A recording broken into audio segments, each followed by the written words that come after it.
जय जिनेंद्र। सजे थाल में मीठे पकवान, भुजा हलवा और मिष्ठान, लेकर आए खुशी और प्यार। मुबारक हो सबको तीज का त्योहार, मुबारक हो सबको तीज का त्योहार। सभी बहनों को कजरी तीज की शुभकामना। इस वीडियो में 5 तीज माता की कथा डालूंगी। आप व्रत कथा सुनना चाहते हो तो आप इस वीडियो को ज़रूर सुनिए। एक गांव में ब्राह्मण ब्राह्मणी रहते थे। ब्राह्मण के बहुत गरीबी थी। ब्राह्मणी भगवान शिव व माता पार्वती की आराधना करके रोज फिर भोजन करती। जब भादव मास की कृष्ण पक्ष की तीज आई, तीज के दिन कजरी तीज का व्रत किया था।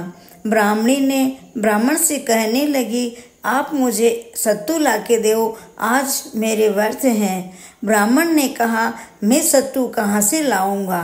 ब्राह्मणी ने कहा, चाहे कुछ भी करो, मुझे सत्तू चाहिए। आप चोरी करो या डाका डालो, लेकिन मुझे आज पूजा में सत्तू ही चाहिए। ब्राह्मण घर से निकल गया और बाजार में गया। एक साहूकार की दुकान पर जाकर चने की दाल का आटा लिया, घी लिया और शक्कर ली।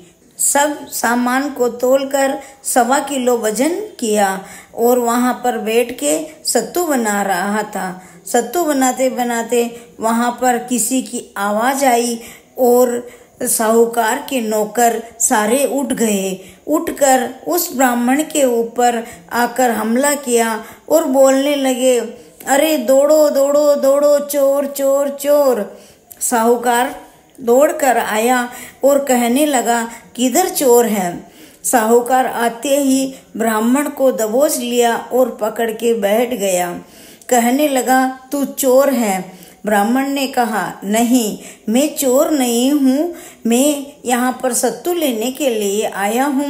मैं 1.25 किलो सत्तू लिए हैं आपके। साहूकार को ब्राह्मण की बात पर विश्वास नहीं हुआ और वह कहने लगा, तू चोर है। वह साहूकार ब्राह्मण की तलाशी लेने लगा और तलाशी ली तो कुछ भी नहीं मिला। ब्राह्मण ने कहा, बस मैंने ये 1.25 किलो सत्तू लिए हैं। आज मेरी पत्नी के कजरी तीज का व्रत है और वो मेरा इंतजार कर रही है, इसीलिए मैं ये सत्तू लेने के लिए तुम्हारी दुकान पर आया हूँ और मैंने कुछ भी नहीं लिया। तब साहूकार ने उसको कहा कि तुम सत्यवादी हो, तुमने और कुछ भी नहीं लिया, बस सत्तू ही लिया। तुम्हारे ऊपर मुझे पूरा विश्वास हो गया।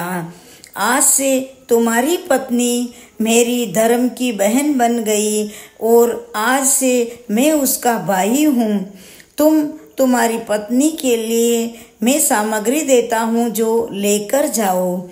साहूकार ने पूजा के लिए सामग्री दी। लच्छा, मेहंदी, काजल, कंकु और मिठाई, सारी चीज़ें ब्राह्मण को दी और पहनने के लिए वस्त्र दिए और विदा किया। ब्राह्मण घर पर गया। उधर चांद उग गया था तो ब्राह्मणी उस ब्राह्मण की और सत्तू की इंतजार कर रही थी।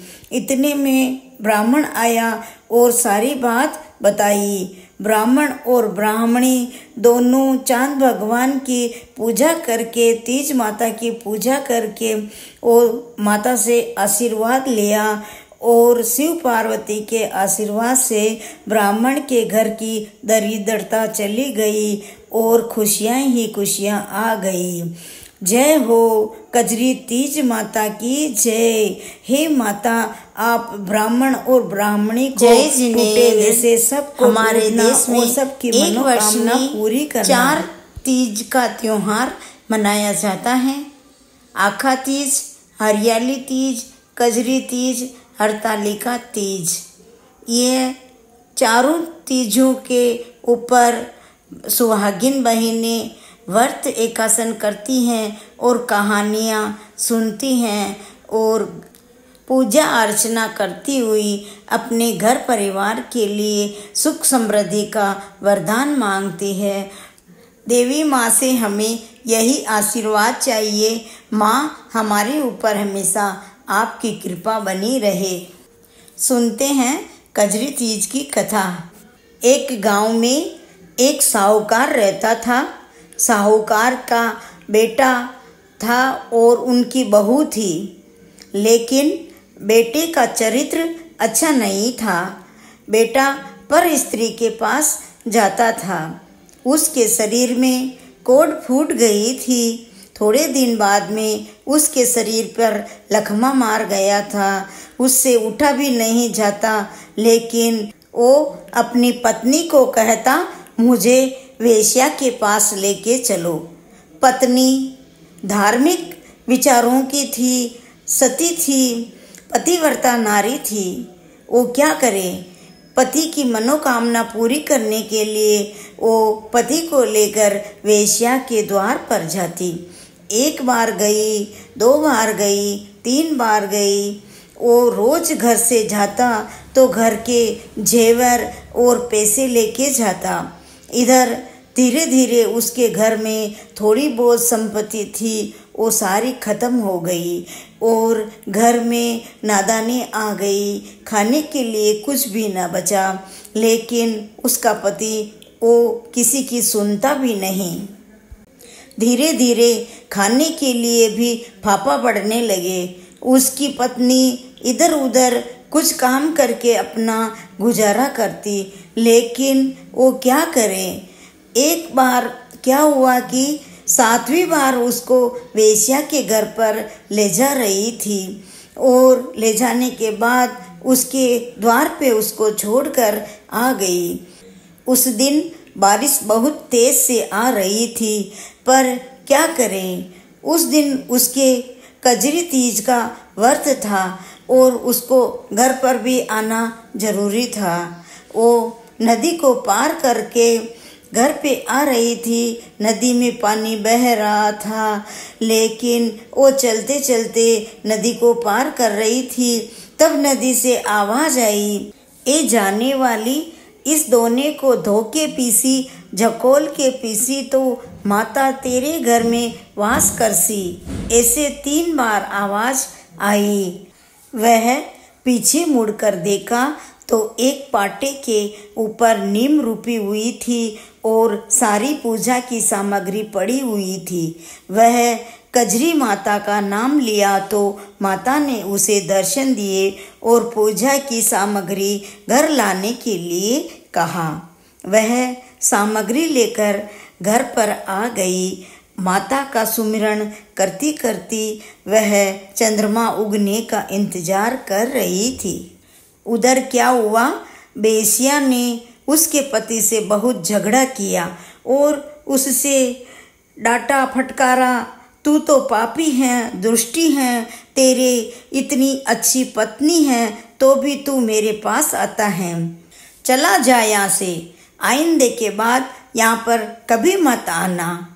वह गुस्से में आकर वहाँ से निकल गया और धीरे धीरे उनके घर पर आ रहा था। आते आते रास्ते में वो उसकी पत्नी को याद कर रहा था, उसके गुणों को याद कर रहा था। मेरी पत्नी तो पतिव्रता नारी है, मैं कितना पापी हूँ, दुष्टी हूँ और मैंने इतने कितने पाप किए हैं। चलते चलते उसका शरीर एकदम स्वस्थ हो गया और उसका कोढ़ ठीक हो गया और उसके शरीर पे लकवा हुआ था वो एकदम सही हो गया। वो घर पर आया और उसकी पत्नी को वह सारी बात बताई कि आज मुझे पश्चाताप हो रहा है कि मैंने तेरे साथ कितना बुरा व्यवहार किया और तेरे साथ मैंने कुछ भी अच्छा न किया, इसलिए मैं तेरे से माफ़ी मांगता हूँ। तू तो एक पतिव्रता नारी है और सती है। आज मैं तेरी साधना के कारण ही आज मैं ठीक हो गया हूँ। मैं अब उसके पास कभी नहीं जाऊँगा। मैं तेरे से माफ़ी मांगता हूँ। वह एक दूसरे के गले लगे और माँ को याद किया। इतने में चंद्रमा उग आया। चंद्रमा को देखकर वो दोनों बहुत खुश हुए और पूजा अर्चना की। विधि विधान से पूजा करने के बाद चंद्रमा को अर्घ दिया और जल पीकर उनका व्रत पूरा किया। हे माँ, आपने उसकी हर पल रक्षा की। ऐसी सभी बहनों की रक्षा करना और भूले भटके को सही रास्ता दिखाना, घर में सुख समृद्धि का वास रखना। हे माँ, हमसे कोई भूल हुई हो तो हमें माफ़ करना। जय हो कजरी तीज की। तीज माता की ये तीसरी कहानी। एक गांव में एक जाट था। जाट के 2 पत्नियां थी। दोनों के एक एक बेटी हुई। थोड़े दिन बाद में जाट की बड़ी पत्नी का देहांत हो गया और छोटी पत्नी बड़ी पत्नी की बेटी को बहुत दुख देती थी, क्योंकि वह सौतेली माँ थी।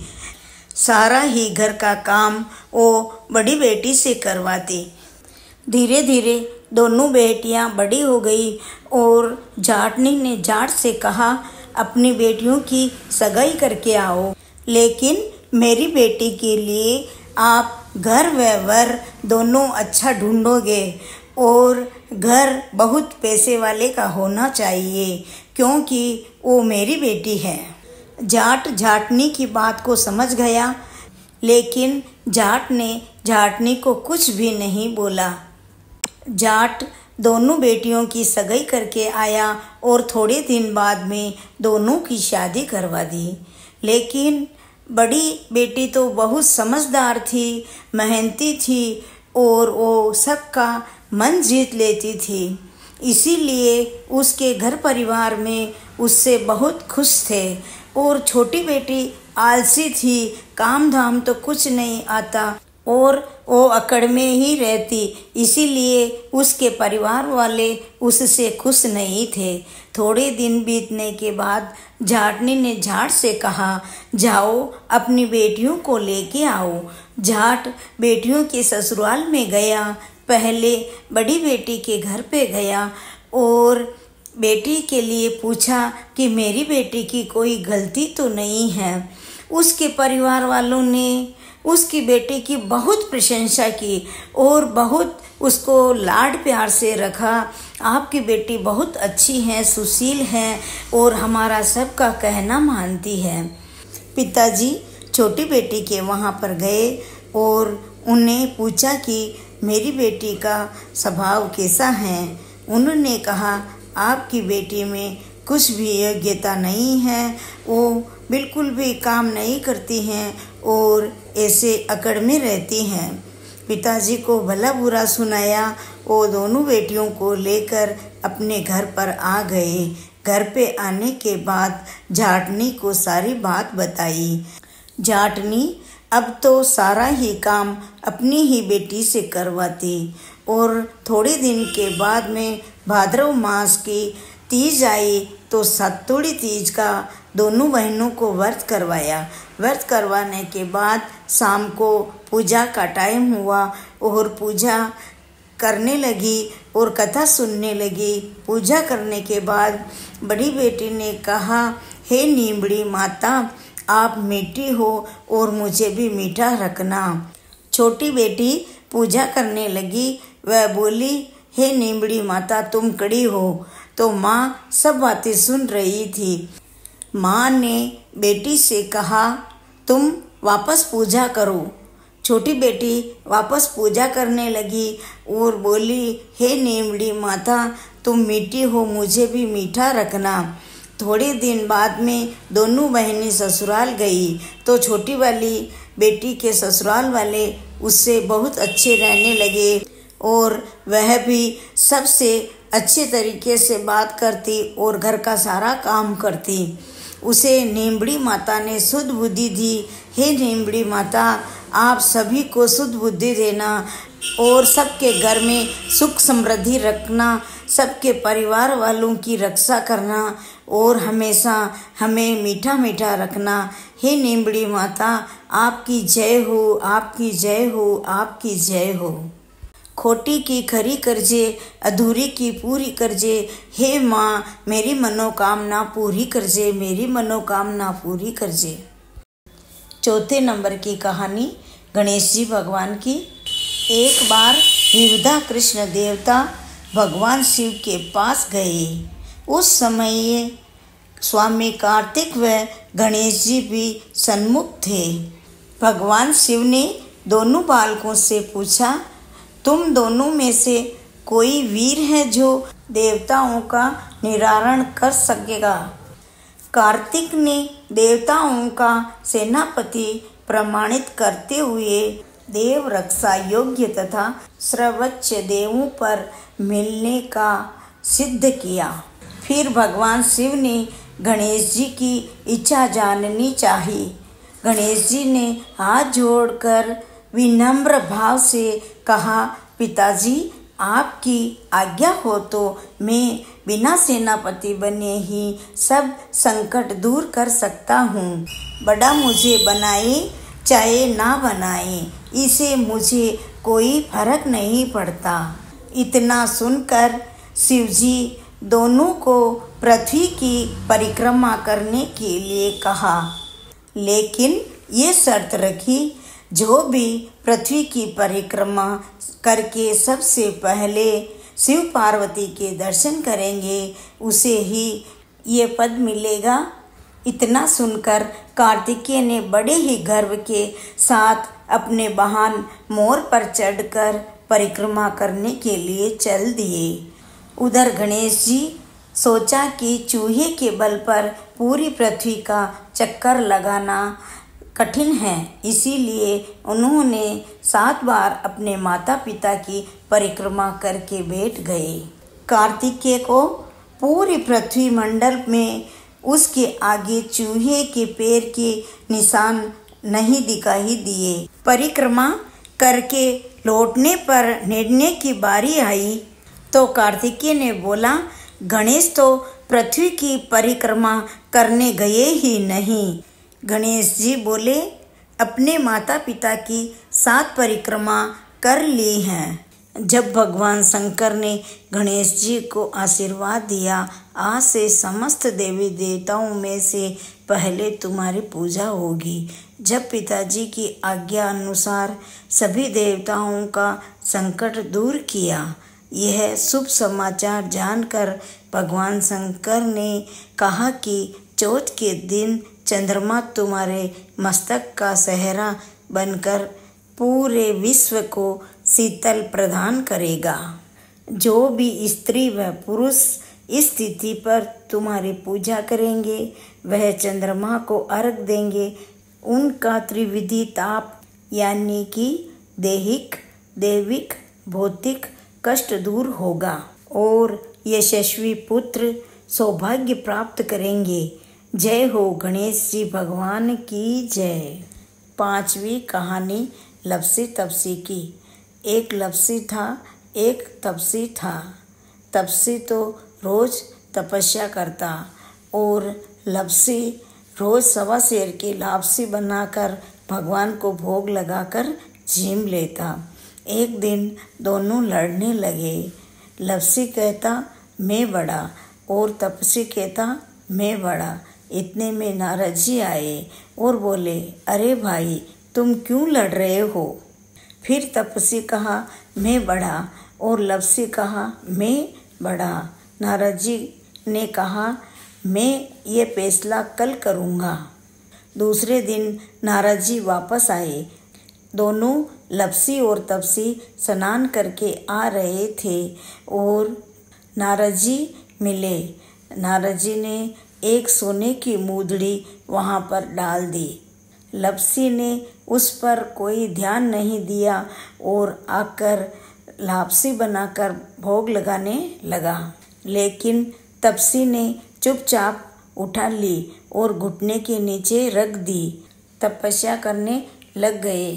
इतने में नारद मुनि आए और दोनों को कहने लगे, बताओ कौन बड़ा है? तपसी बोला, मैं बड़ा हूँ। तब नारद जी बोले, तपसी तू अपने घुटने को उठाओ। घुटना उठाते ही 1.25 करोड़ की मूदड़ी निकली। तब नारद जी बोले, तूने ये मूदड़ी चुराई है, इसीलिए तेरी तपस्या भंग हो गई है। इस कारण अब लपसी ही बड़ा है। तब तपस्वी पश्चाताप करते हुए बोला, महाराज मेरी तपस्या का फल अब कैसे मिलेगा? तब नारद जी बोले, तेरी तपस्या का फल कार्तिक माह में नहाने वाली ही देगी। तपसी ने पूछा, कार्तिक महीना नहाने वाली ये फल मुझे क्यों देगी? नारद जी बोले, कार्तिक महीने में कोई भी कहानी कहकर तेरी कहानी नहीं कहेगा, वो फल तुम्हें मिलेगा। रोटी बनाकर बाटियाँ नहीं बनाएगी, उसका फल तुम्हें मिलेगा। कांचली देगी और कसना नहीं देगी, उसका फल तुम्हें मिलेगा। ननंद जिमा कर भांजी को नहीं जिमाएंगे, उसका फल तुम्हें मिलेगा। ब्राह्मण को जिमा कर दक्षिणा नहीं देंगे, उसका फल तुम्हें मिलेगा। दीपक से दीपक जलाएंगे, उसका फल तुम्हें मिलेगा। सभी व्रत कथा सुनते हैं, सब की कहानी सुनने के बाद तेरी कहानी नहीं सुनेंगे, वो फल तुम्हें मिलेगा। तभी से लपसी तपसी की कहानी सुनी जाती है। कहानी सुनने के बाद ऐसे कहते हैं, लपसी को फल लपसी ने बीजो, तपसी को फल तपसी ने बीजो, माँ की कहानी को फल माँ ने बीजो। ओम अरहम। आपको मेरी कहानी अच्छी लगे तो कमेंट में ज़रूर लिखिए।